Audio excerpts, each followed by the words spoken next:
Hello friends, എല്ലാവർക്കും ബാനുസ്മീഡിയയിലേക്ക് സ്വാഗതം. അപ്പോൾ നമ്മൾ ഇന്നിവിടെ തയ്യാറാക്കാൻ പോകുന്നത് കിടിലൻ ടേസ്റ്റി ആയിട്ടുള്ള കുഴിമന്തിയാണ്. അപ്പോൾ നമ്മുടെ വീട്ടിൽ വെച്ച് തന്നെ നമുക്ക് കുഴിമന്തി എങ്ങനെ തയ്യാറാക്കാമെന്ന് നോക്കാം. അതിനു മുമ്പായിട്ട് നമ്മുടെ ചാനൽ ആദ്യമായിട്ടാണ് കാണുന്നതെങ്കിൽ സബ്സ്ക്രൈബ് ചെയ്യുക. പുതിയ വീഡിയോസിൻ്റെ നോട്ടിഫിക്കേഷൻ ലഭിക്കുന്നതിനായി തൊട്ടടുത്തുള്ള ബെല്ലൈക്കൺ കൂടി പ്രസ് ചെയ്യുക. ഇന്ന് നമുക്ക് പോവാം.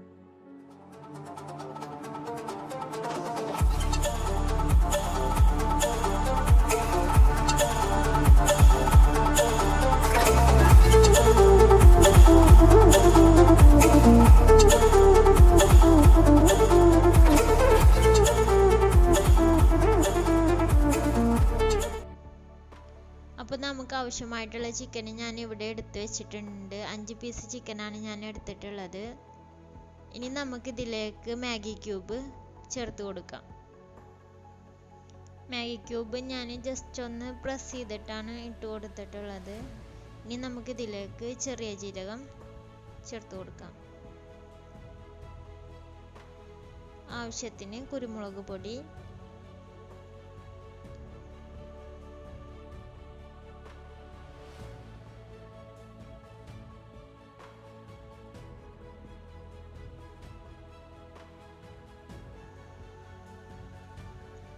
ഇനി നമ്മൾ ഇതിലേക്ക് കുറച്ച് കുരുമുളക് ഇട്ട് കൊടുക്കുകയാണ്. കൂടുതലൊന്നും വേണ്ട, കുറച്ച് മതി. ഇനി നമ്മൾ ഇതിലേക്ക് സൺഫ്ലവർ ഓയിലാണ് ഒഴിച്ചു കൊടുക്കുന്നത്. ഇനി നമുക്കിത് നന്നായിട്ടൊന്ന് മിക്സ് ചെയ്തെടുക്കാം. നമ്മൾ കൈ വെച്ചാണ്ട് തന്നെ നന്നായിട്ടൊന്ന് മിക്സ് ചെയ്തിട്ട് നമ്മുടെ ചിക്കൻ പീസിൻ്റെ എല്ലാ ഭാഗത്തൂടെ ഒന്ന് നന്നായിട്ടൊന്ന് തേച്ച് കൊടുക്കാം. അപ്പോൾ ഇപ്പോൾ നമ്മുടെ ചിക്കൻമ നന്നായിട്ട് മസാല തേച്ച് വെച്ചിട്ടുണ്ട്. എല്ലാ ഭാഗത്തും കൂടെ മസാല നമ്മൾ ആക്കി കൊടുത്തിട്ടുണ്ട്. ഇനി നമുക്കിതൊന്ന് സെറ്റ് ചെയ്ത് വെക്കാം.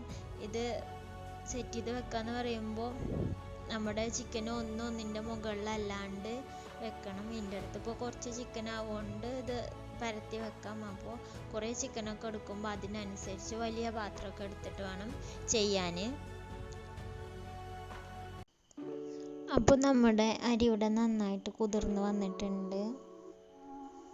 ഇനി നമുക്ക് അരി വേവിക്കാനുള്ള വെള്ളം അടുപ്പിൽ വെക്കാം.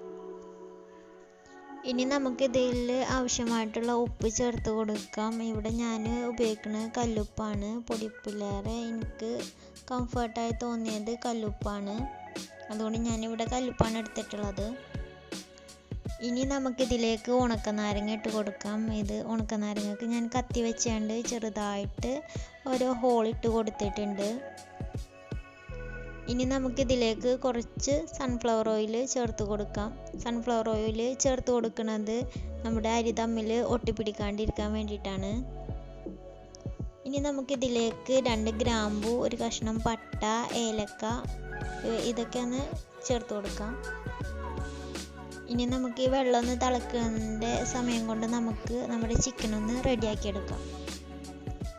ഇപ്പോൾ നമ്മുടെ ചിക്കനൊക്കെ നന്നായിട്ട് സോഫ്റ്റായിട്ട് വന്നിട്ടുണ്ട്. ഇനി നമുക്ക് ജസ്റ്റ് ഇതൊന്ന് ഇളക്കിയിട്ട് നമുക്കിത് സ്റ്റൗവിലേക്ക് വെക്കാം.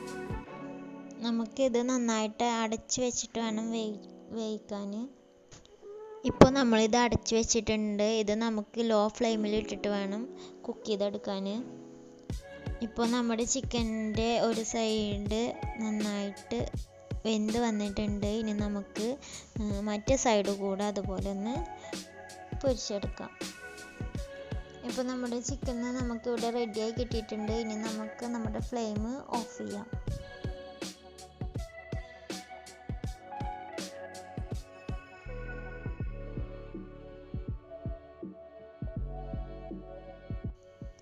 നമ്മുടെ അരി വെന്തോന്ന് നമുക്ക് നോക്കാം. നമ്മുടെ അരി ഏകദേശമായിട്ടുണ്ട്. ഇപ്പോൾ നമ്മുടെ അരി പാകത്തിന് വെന്തിട്ടുണ്ട്. ഇനി നമുക്കിതൊന്ന് ഊറ്റിയെടുക്കാം. ഇപ്പോൾ നമ്മുടെ റൈസ് ഇവിടെ വെള്ളമൊക്കെ വാർന്ന് വെച്ചിട്ടുണ്ട്. ഇനി നമുക്കിത് നമ്മുടെ ചിക്കനിലേക്കൊന്ന് സെറ്റ് ചെയ്തെടുക്കാം. ഇത് നമ്മൾ ചൂടാറുന്നതിൻ്റെ മുന്നേ തന്നെ സെറ്റ് ചെയ്ത് കൊടുക്കണം. അപ്പോൾ നമുക്ക് പെട്ടെന്ന് തന്നെ ഒന്ന് സെറ്റ് ചെയ്തെടുക്കാം. ഇനി നമുക്കിതിലേക്ക് ഒരു ഭംഗിക്ക് വേണ്ടി മഞ്ഞൾപ്പൊടി കലക്കിയിട്ടുണ്ട്. അത് നമുക്ക് ജസ്റ്റ് ഒന്നിങ്ങനെ ചെറുതായിട്ട് ഇങ്ങനെ ഒന്ന് എല്ലാ ഭാഗത്തും കൂടെ ഒന്ന് തേച്ച് കൊടുക്കാം. ഇനി ഞാനിവിടെ ചെറുതായിട്ട് ചുവപ്പ് കളർ കൂടെ കിട്ടാൻ വേണ്ടിയിട്ട് നമ്മുടെ ഫുഡ് കളറും കൂടെ ഒന്ന് ചെറുതായിട്ട് കലക്കിയിട്ട് ഇങ്ങനെ ഒഴിച്ചു കൊടുക്കുന്നുണ്ട്. ഇത് ഒഴിച്ചു കൊടുക്കണമെന്നില്ല, നമ്മുടെ ഒരു വീഡിയോൻ്റെ ഭംഗിക്ക് വേണ്ടി മാത്രം ചെയ്തിട്ടുള്ളതാണ്. അപ്പോൾ നിർബന്ധമൊന്നുമില്ല. പിന്നെ നമ്മുടെ ഈ മഞ്ഞ കളറിന് പകരം നമുക്ക് ക്യാരറ്റ്, ഒരു ഓറഞ്ച് കളറൊക്കെ ആയിട്ട് ഇങ്ങനെ റെഡിന് ബീട്രൂട്ട് അങ്ങനെയൊക്കെ ചേർത്ത് കൊടുക്കാവുന്നതേ ഉള്ളൂ. അതൊക്കെ ചേർത്ത് കൊടുക്കാം. എൻ്റെ കയ്യിൽ ഇപ്പോൾ അത് രണ്ടും ഇല്ലാത്തതുകൊണ്ട് ഞാൻ ഇങ്ങനെ ചെയ്തു എന്നേ ഉള്ളൂ. ഇനി നമ്മുടെ പ്രധാനപ്പെട്ടതാണ് നമ്മുടെ ഇതിനൊരു സ്മോക്കി സ്മെല്ലിന് വേണ്ടിയിട്ട് നമ്മൾ കനലെടുത്തിട്ടുണ്ട്. അതിലേക്ക് എണ്ണ ഒഴിച്ചിട്ട് നമ്മൾ ഇത് നമുക്കത് നന്നായിട്ടൊരു പുകയായിട്ട് കാണുന്നുണ്ട്. അപ്പോൾ ഇനി ആ പുക പോണതിൻ്റെ മുന്നേ നമുക്കിതിൽ ഇറക്കി വെച്ചിട്ട് നന്നായിട്ടൊന്ന് മൂടി അടച്ച് വെക്കണം. ഇനി നമ്മൾ ഇതിൻ്റെ മുകളിൽ വെയിറ്റ് കയറ്റി വെക്കുകയാണ്. എന്തെങ്കിലും നല്ലൊരു വെയിറ്റായിട്ട് ഒരു സംഭവം വെച്ചാൽ മതി. ഇനി നമുക്ക് ഇതൊന്ന് തുറന്ന് നോക്കാം. നമ്മുടെ ഇത് 20 മിനിറ്റ് ആയിട്ടുണ്ട്. ഇനി ഒന്ന് തുറന്ന് നോക്കാം. ഇനി നമുക്ക് ഇത് നന്നായിട്ടൊന്ന് മിക്സ് ചെയ്ത് കൊടുക്കാം. ഇപ്പോൾ നന്നായിട്ട് മിക്സ് ആയിട്ടുണ്ട്. ഇനി നമുക്കിത് ഒരു പാത്രത്തിലേക്ക് സെർവ് ചെയ്യാം. അപ്പോൾ നമ്മുടെ കുഴിമന്തി ഇവിടെ റെഡി ആയിട്ടുണ്ട്. അപ്പോൾ എല്ലാവരും ട്രൈ ചെയ്ത് നോക്കുക. എല്ലാവർക്കും ഇഷ്ടപ്പെടുമെന്ന് പ്രതീക്ഷിക്കുന്നു. അപ്പോൾ എല്ലാവരും ട്രൈ ചെയ്യണം. അപ്പോൾ നിങ്ങൾക്ക് വീഡിയോ ഇഷ്ടമായാൽ എന്തായാലും ലൈക്ക് ചെയ്യുക, നിങ്ങളുടെ അഭിപ്രായങ്ങളെല്ലാം കമൻറ്റ് ചെയ്യുക. അപ്പോൾ ഇനി പുതിയൊരു വീഡിയോയുമായി വീണ്ടും